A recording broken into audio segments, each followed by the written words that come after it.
نحمده ونصلي ونسلم على رسوله الكريم أما بعد على هذه النية وعلى كل نية صالح إلى حضرة النبي المصطفى محمد صلى الله عليه وسلم وعلى آله وأزواجه وأولاده وذريته خصوصا إلى الروح من صنع هذا الكتاب شيخ أبو الليث السمرقندي شيخ لله تعالى لهم الفاتحة أعوذ بالله من الشيطان الرجيم بسم الله الرحمن الرحيم الحمد لله رب العالمين الرحمن الرحيم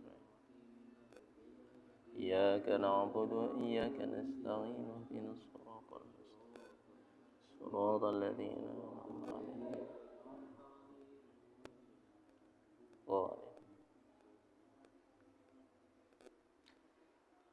قال حدثنا الفقيه أبو جعفر حدثنا علي بن محمد الوراق حدثنا الفضيل بن محمد حدثنا عبد الله بن صالح المصري عن معاوية بن صالح عن أبي عبيد عن محمد بن سير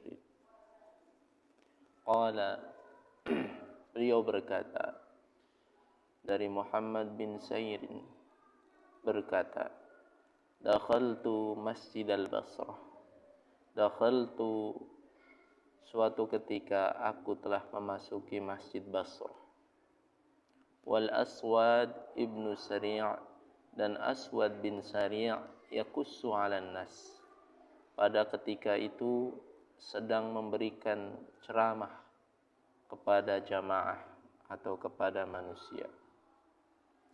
Wa qad ijtama'a alaihi ahlul masjid. Dan sungguh telah berkumpul di dekat Syekh Aswad maksudnya ini para ahli masjid atau para jamaah masjid untuk mendengarkan ceramah beliau. Wa khalfahu min ahlil fiqh julusun fi tahiyatin ukhra. Selain itu juga ada majelis lain, majelis ahli fikih atau majelis ilmu fikih. Jadi kalau Masjid Basrah itu terutama Masjid Nabawi Madinah ya, kemudian juga di masjid-masjid Mekah itu majelis itu seperti ini, kumpul sebelah sini, ujung sana kumpul ya. Halqah namanya, halaqah. Ada halaqah tahfiz, ada halaqah fikih dan seterusnya. Nah, pada waktu itu ada Syekh Aswad sedang berceramah, tapi di sampingnya juga di sudut-sudut lain ada halaqah fikih. Ya. Yatahaddatsunal fiqha, maka mereka itu membahas tentang perkara fikih. Wa yatadzakaruna, dan sebagian lagi juga ada halqah zikir ya, ada majelis zikir. Jadi majelis utama ceramah ya di tengah, kemudian di ujung lagi ada majelis fikih, kemudian ada majelis zikir juga, tapi enggak mengganggu satu sama lain. Saling menghormati ya, zikirnya tenang ya, majelis fikihnya juga sama, yang ceramah juga sama. Ini sudah biasa di kalangan para sahabat radhiyallahu anhum, atau sampai sekarang amalan ini di masjid-masjid Madinah, terutama di Masjid Nabawi ya.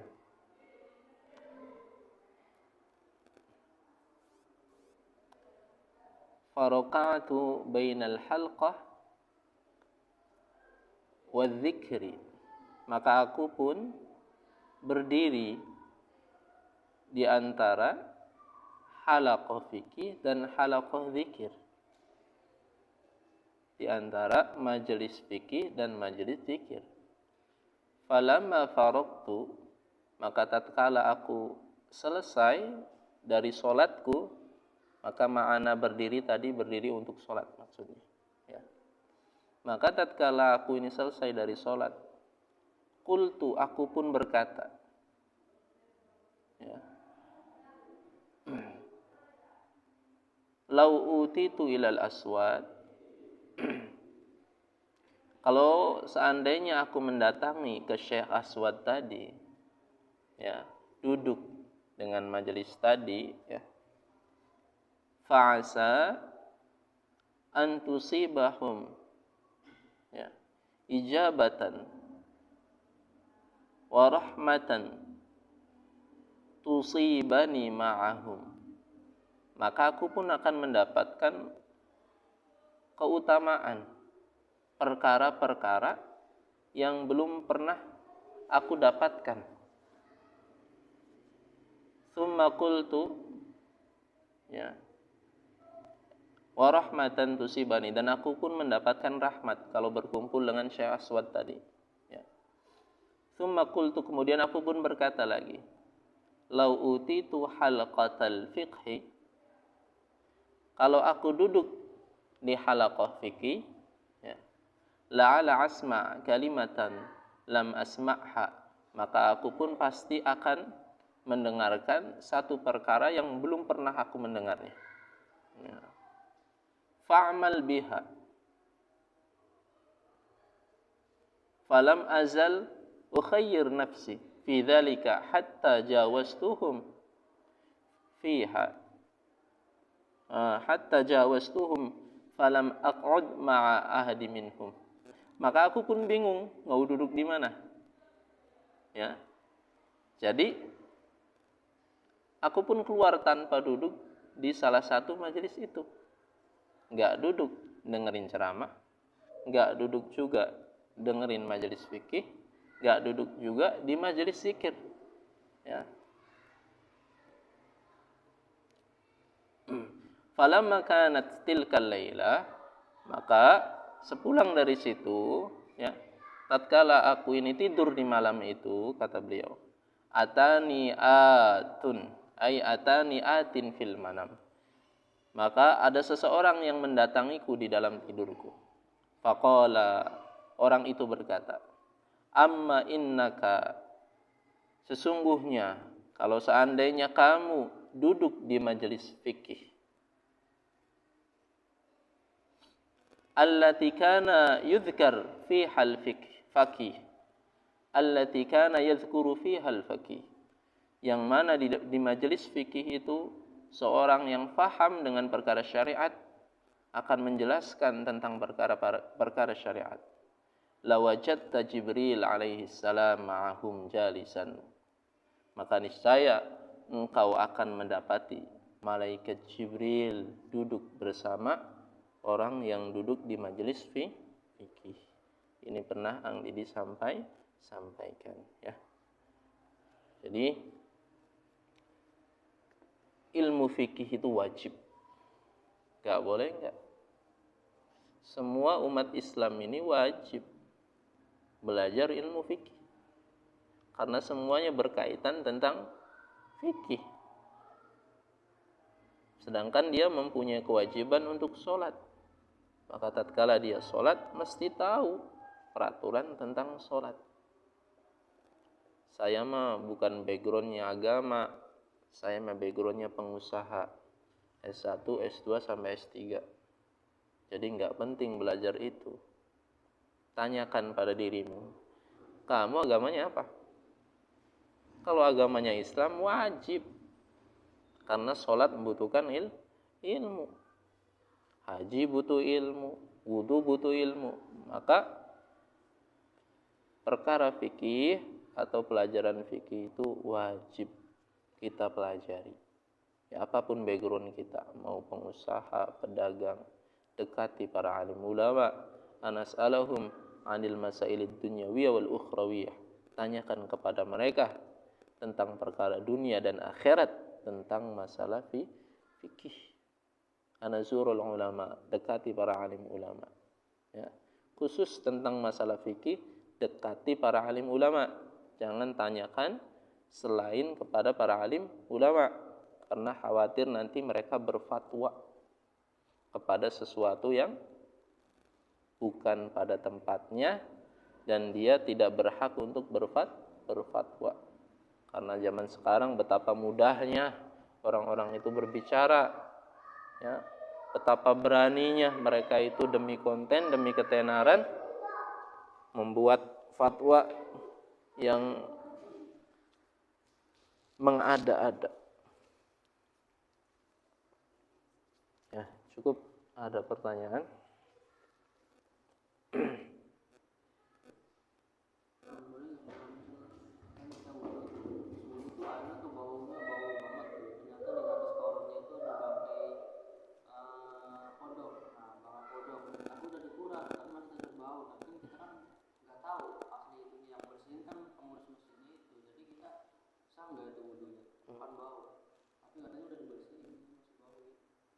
Berarti itu yang bau itu airnya. Air, kadang itu air yang di pinggir laut juga bau. Baunya nggak nyaman.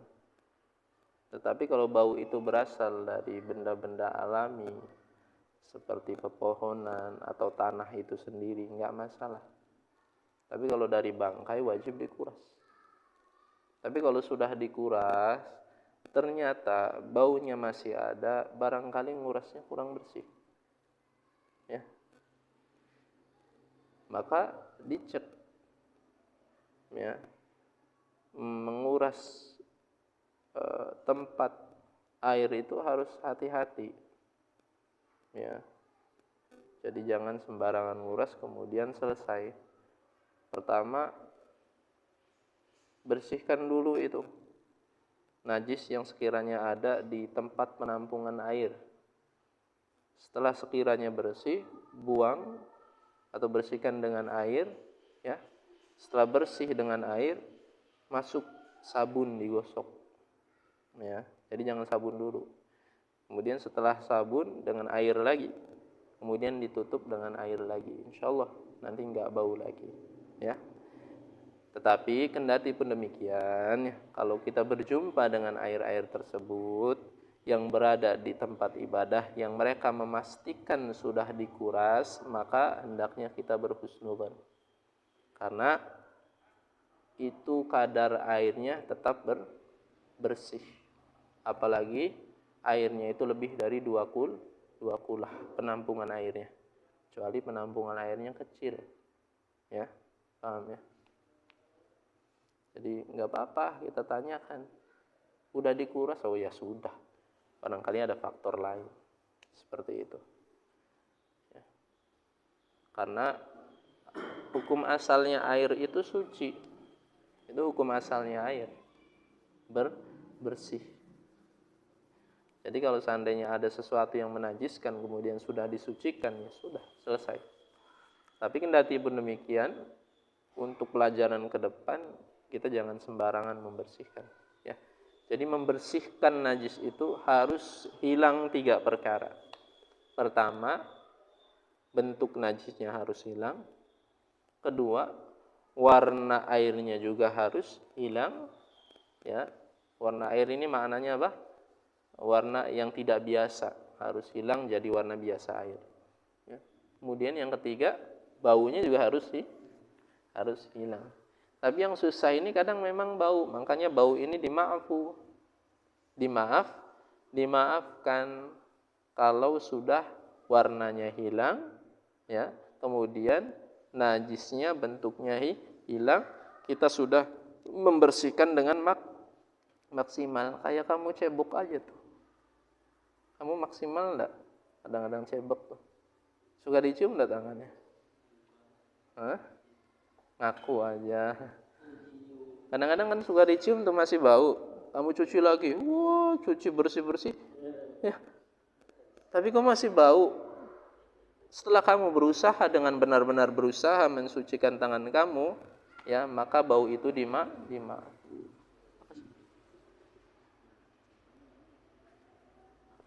Ya, ada lagi.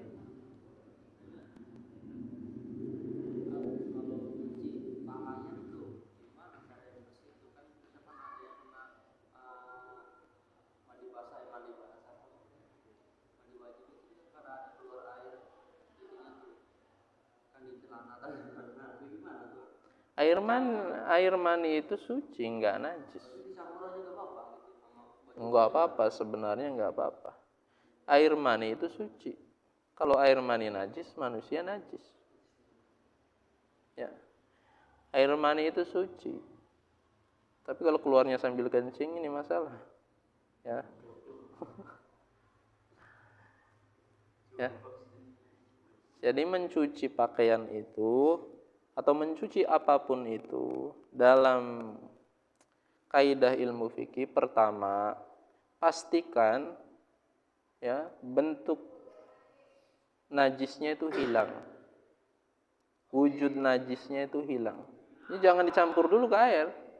Pastikan wujud najisnya hilang. Kita kan pakai pakaian ini kan kadang-kadang nggak semuanya najis ya. Kotor aja gitu kan. Maka barangkali kalau habis pergi kemana ada bentuk najisnya, maka hilangkan dulu itu bentuk najisnya. Ya, setelah dihilangkan, dicuci, digosok sebentar dengan air, kemudian baru dicampurkan dengan pakaian lain. Seperti itu. Ya. Nyuci di di mesin cuci juga hati-hati nih. Jangan langsung menggunakan sabun. Ya. Karena sabun itu enggak mensucikan. Sabun itu hanya mewangikan. Yang mensucikan itu air. Maka gimana caranya? Masukkan itu pakaian, ya, ke dalam mesin cuci. Jangan dicampur dulu dengan sabun, dengan deterjen dan lain sebagainya. Ya, kemudian bersihkan itu. Bersihkan sampai benar-benar bersih, ya. Setelah bersih, keluarin air itu kan, dikeluarin, ya. Nah, kalau sudah dipastikan hilang itu najisnya, maka baru deterjen masukkan, kemudian air masukkanlah lagi. Kayak gitu enggak kalian nyucinya? Ya. Ini kalau kamu ngerasa kelamaan, berarti kamu perhatikan aja kalau sekiranya ada najis di pakaian kamu atau pakaian siapapun itu yang masuk ke mesin itu, maka caranya harus begitu. Caranya harus begitu. Tapi kalau sekiranya kamu memastikan keluarga kamu nggak pernah ke kandang bebek, kan gitu. Ya sudah, nggak apa-apa. Cuma tadi kaidah yang bagusnya seperti itu. Para alim ulama memberikan penjelasan. Ya. Makanya jangan dicampur bagusnya. Ya. Apalagi yang punya anak kecil nih kan, ada berak, ada kencing, pisahin. Iya.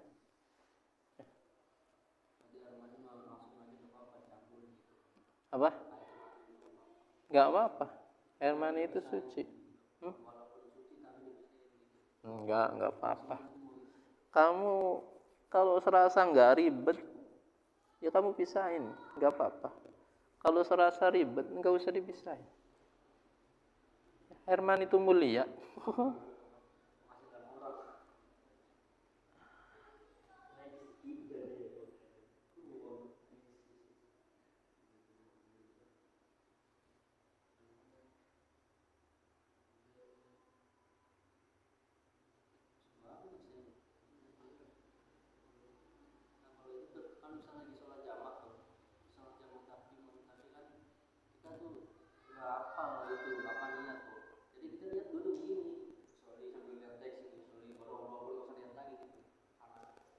Sholat apa? Sholat jamaah kok sambil duduk? Dia nggak bisa berdiri. Niat itu ketika takbir. Di dalam kolbun, niat itu difahami, bukan dihafalkan. Yang dihafalkan itu lafaz niat yang dianjurkan oleh mazhab Imam Syafi'i. Tapi yang wajibnya itu difahami. Ya Allah, saya niat sholat jamak maghrib dan isya. Ya, kalau maghrib dulu 3 rakaat dan isya 4 rakaat karena Allah Ta'ala. Itu dalam kolbun ketukan. Kayak gitu niat tuh kayak gitu. Niat tuh tempatnya di hati. Di lafaz itu mahbub anjuran dari Syafi'iyah. Ya. Jadi kalau kamu pengen dilafadin, ya udah nggak apa-apa lafadnya sebelum takbir sambil lihat buku. Nah, Tapi setelahnya, setelah lihat buku, ketika kamu takbir, maka ketukan dalam hati sebagaimana yang kamu lafadzkan tadi dengan bahasa yang kamu pahami. Paham ya? Ya. Ini niat itu ada dalam qalbun. Ya.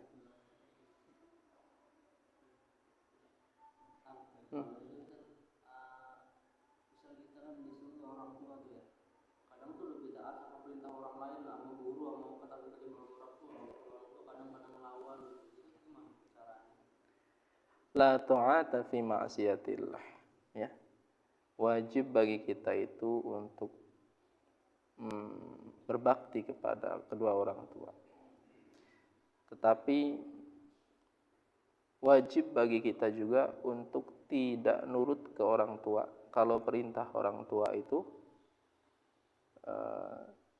perintah kepada kemaksiatan, ya. Makanya di zaman Nabi juga, ya, di zaman Umar bin Khattab radhiyallahu anhu, ya. Bukan saja anak yang durhaka kepada orang tua, tapi juga ada orang tua yang durhaka kepada anak. Suatu ketika ada salah satu sahabat radhiyallahu anhu mengeluhkan anaknya itu durhaka kepada Khalifah Umar bin Khattab radhiyallahu anhu. Ang Didi lupa alasannya kenapa. Sebelum kamu bilang seperti itu, tolong datangkan anak kamu ke saya. Didatangkan anak itu, dijelaskan kenapa anak itu nggak mau taat. Apa kata Umar? Sebelum anak kamu durhaka, kamu terlebih dulu durhaka kepada anak kamu. Ya. Maknanya apa? Ya, birrul walidain itu suatu kewajiban bagi seorang anak. Ya. Tetapi kalau perintah orang tua itu menjauhkan kita dari Allah, maka kita pun nggak boleh taat. Tapi kita pun jangan membantah terlalu keras. Atau bahasanya jangan mendebat orang tua. Cukup doakan mereka. Ya, doakan, ya. Dan kita pun menolak dengan baik-baik. Paham ya sampai di sini ya? Dan kalian itu punya orang tua banyak. Orang tua kandung kalian, orang tua guru kalian, itu juga orang tua yang mendidik nurani kalian dalam agama itu juga orang tua. Tapi yang lebih utama memang birrul walidain, kedua orang tua kan kandung, ya. Jadi mana yang lebih diutamakan? Ya kamu sudah dewasa, kiranya mana terlebih dahulu yang lebih diutamakan, gitu. Ya. Kalau perintah itu bersamaan dengan perintah orang lain, ya dahulukan perintah orang tua. Kalau perintah itu kesengajaan orang tua untuk menghindarkan kita dari tolabul ilmi, wallahu a'lam bishawab.